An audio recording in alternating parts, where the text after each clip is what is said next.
Que bom que os bons ventos os trouxeram novamente à continuação de nossas leituras. Então vamos lá? 275ª noite. Prosseguindo a história, Sherazade começou assim. Bastou isso para obrigar o califa a entrar em si. Bem viu que o que acabava de ouvir era verdade, que a sua valida era inocente e que dera ordens contra Ghanem e sua família com demasiada precipitação. Para indagar uma coisa em que a equidade de que se jactava parecia muito interessada, voltou logo ao seu quarto e, chegado que foi, encarregou Mesrur de ir à torre escura e trazer-lhe Tormenta.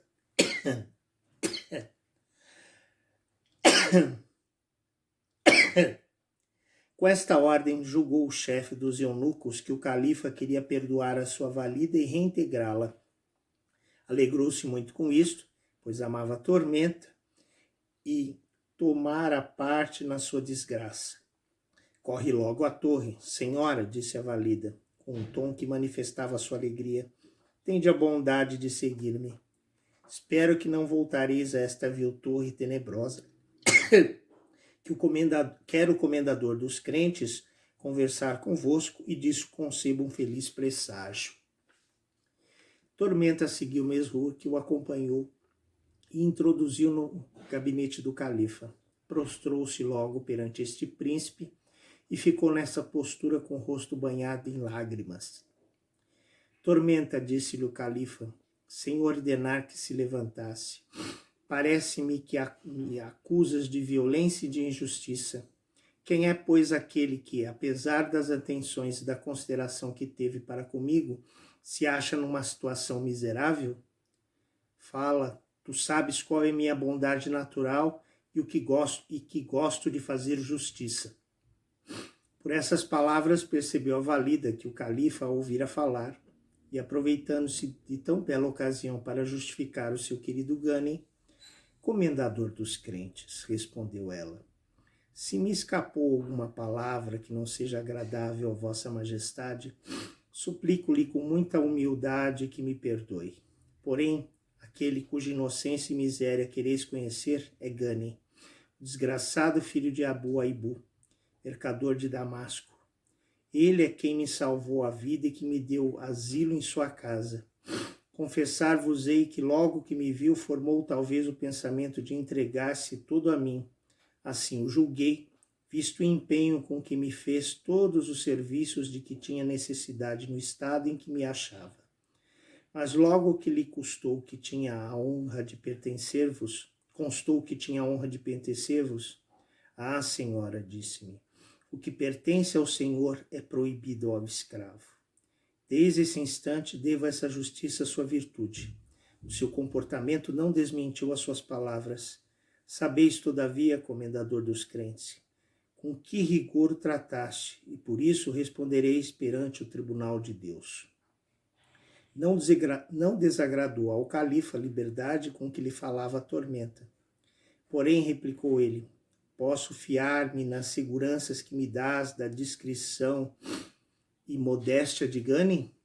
Sim, replicou ela, podeis fiar-vos.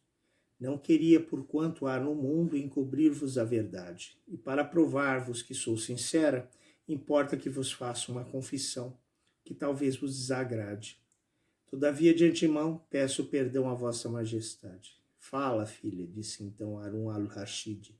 Tudo te perdoo, contanto que não me ocultes coisa alguma. Então, replicou Tormenta, sabei que a atenção respeitosa de Ghanem, com todos os bons serviços que me fez, me induziram a estimá-lo. Fiz ainda mais, conheceis a tirania do amor, senti nascer no meu coração ternos sentimentos.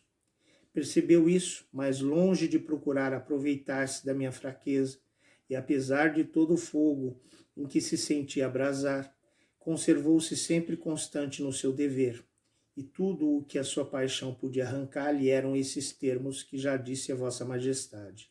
O que pertence ao Senhor é proibido ao escravo. Teria talvez esta declaração ingênua estimulado qualquer outro que não fosse o califa, mas foi o que acabou de o abrandar. Ordenou-lhe que se levantasse e, mandando-o assentar a seu lado, conta-me, disse-lhe, a tua história desde o princípio até o fim. Ela então desempenhou-se disso com muita destreza e capacidade.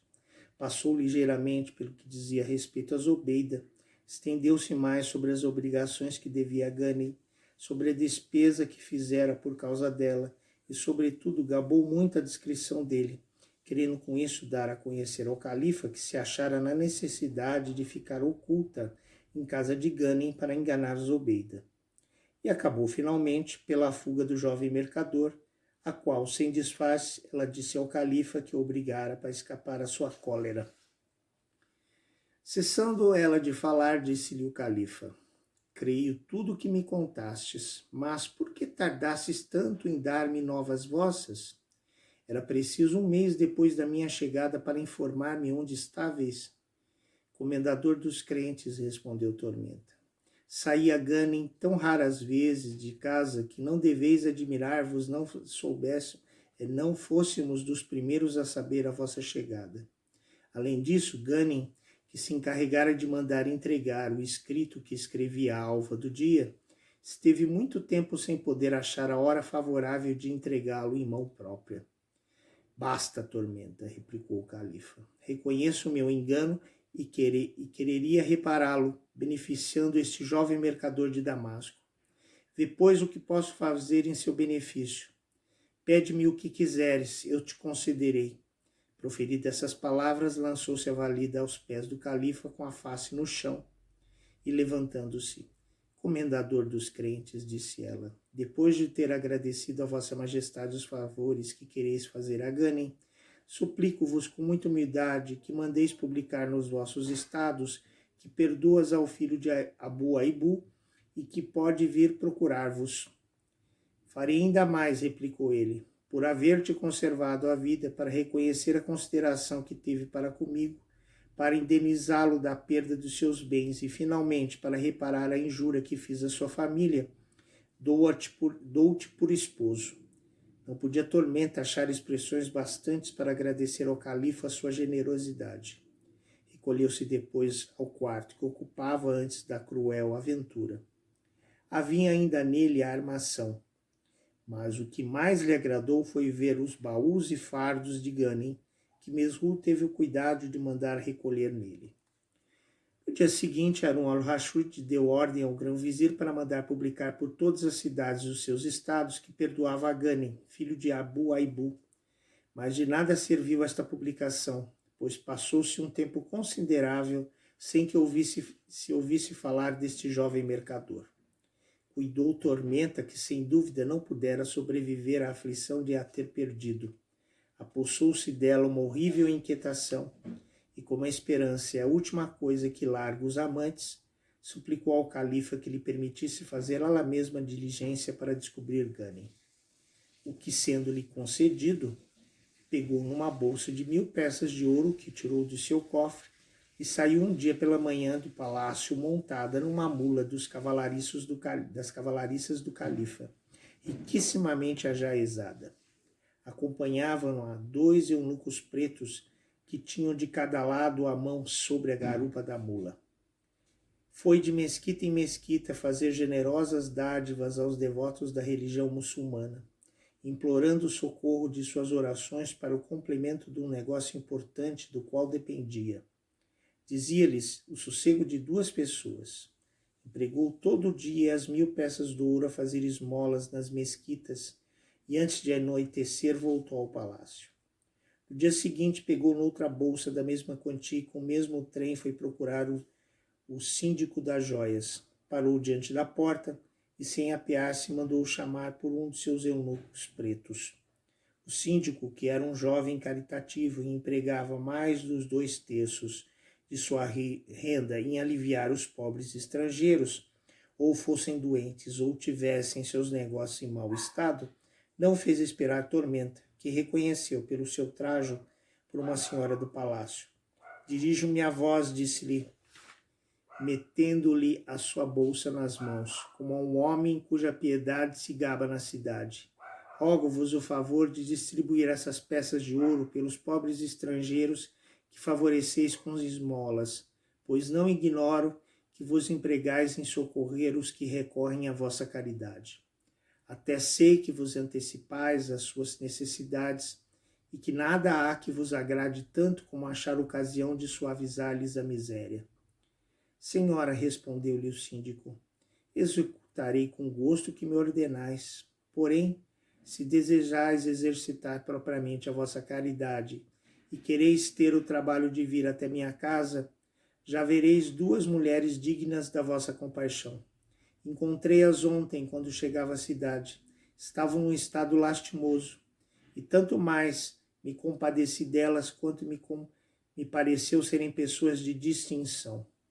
Por entre os farrapos que as cobriam, apesar da impressão que o ardor do sol fez nos seus rostos, distingui um ar nobre que não tem ordinariamente os pobres a quem socorro.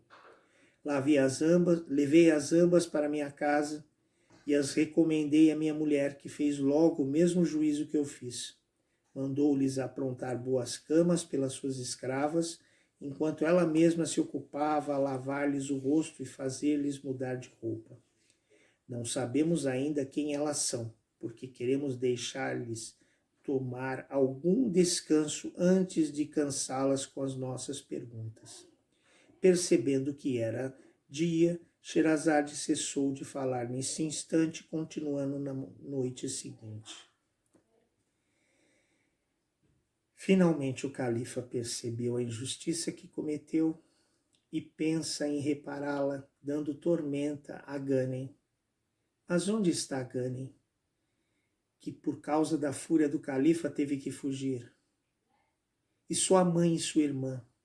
Será que são elas, essas senhoras misteriosas, acolhidas pelo síndico das joias?